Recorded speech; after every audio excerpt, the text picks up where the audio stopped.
අදත් අපි කතා කරන්න යන්නේ විනාඩියක් කරගෙන මරු ගාණක් 2019 සාමාන්‍ය පෙළ විභාගෙට ඇවිල්ලා තියෙන. ඉතින් මේ ගාණ හදන්න කලින් දැන් මේක අපිට හොයන්න කියලා තියෙන්නේ මෙන්න මෙතන තියෙන x වල අගය. ඉතින් මේ ගාණ හදන්න ඕනි වන ප්‍රමේයවල ටික මම ඔන්න බෝඩ් එකේ කලින්ම ලිව්වා. එතකොට ඔයාලට මේක දිහා බලාගෙන තේරුම් අරගෙන ගාණ හදා ගන්න පුළුවන්. අපි මේක හදනවා නම් දැනගන්න ඕන පළවෙනි එක තමයි අපි දන්නවා සාමාන්‍යයෙන් වෘත්තයක මේ වගේ ජායක් ඇඳ ගමන් මේ වෘත්ත ඡාපේ කොටස් දෙකකට බෙදෙනවා. එතකොට මේක එක ඡාපයක් මෙන්න මේක තව ඡාපයක්. එතකොට මේ යට තියෙන ඡාපය මගින් මේ විතරින් ජායක් ඇඳලා AB වෙන් කරලා තියෙන නිසා යට තියෙන ඡාපය මගින් මෙන්න මෙතන හදනවා කේන්ද්‍රයේ කෝණයක්. නේ? වෘත්ත ඡාපය මගින් කේන්ද්‍රයේ හදනවා කෝණයක්. අපි කියනවා ඒකට ආපාතනය කරනවා කියලා. හදනවට කියන්නේ ආපාතනය කරනවා කියලා. එතකොට මේ ඡාපය මගින් කේන්ද්‍රයේ ආපාතනය කරන කෝණය ඒ ඡාපය මගින්ම වෘත්තයේ ඉතිරි කොටස මත ආපාතනය කරන කෝණය වගේ මෙන්න මෙයා දෙගුණයක්. ඒක තමයි මේ ලියලා තියෙන්නේ.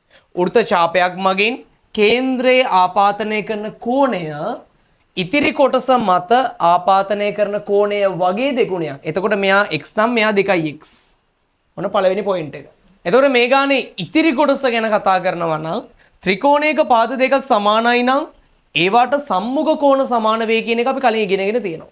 එතකොට පුතේ හොඳට බලන්න මේ ABO කියන ත්‍රිකෝණේ AO කියන පාදයයි BO කියන පාදයයි දෙකම සමානයි. මොකද මේ දෙක අරයන් දෙකක්. මොකද වෘත්තයේ අරයන් විශාලත්වයෙන් දෙකෙන් සමානයි.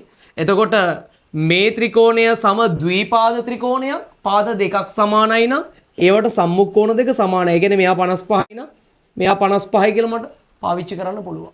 ඉතින් ඊළඟට අපි අවසාන ප්‍රමේය ත්‍රිකෝණයක අභ්‍යන්තර කෝණවල එකතු අංශක 180යි. ත්‍රිකෝණේ කෝණ තුනක් තියෙනවානේ. ඉතින් මෙන්න මෙයා 2x කියලා අපි කලින්ම හොයාගත්තා. මෙයා 55යි. මේ දෙන්න සම ද්විපාද නිසා මෙයත් 55යි. ඉතින් මේක 180ක් වෙන්න මෙයා කීයද කියලා බැලුවනම් ගාන ඉවරයි. 55ව දෙකක් කියන්නේ පුතේ 110යි. එහෙනම් අනිවාර්යෙන් මෙතනට එන්නේ අංශක 70යි. 2x කියන්නේ පුතේ අංශක 70යි නම් x වලාගේ නිකම් අපිට ගන්න පුළුවන් අංශක 35යි කියලා. ඉතින් මේ වගේ තවත් ගානක් එක්ක එහෙනම් අපි ඊළඟ දවසේ හම්බෙමු.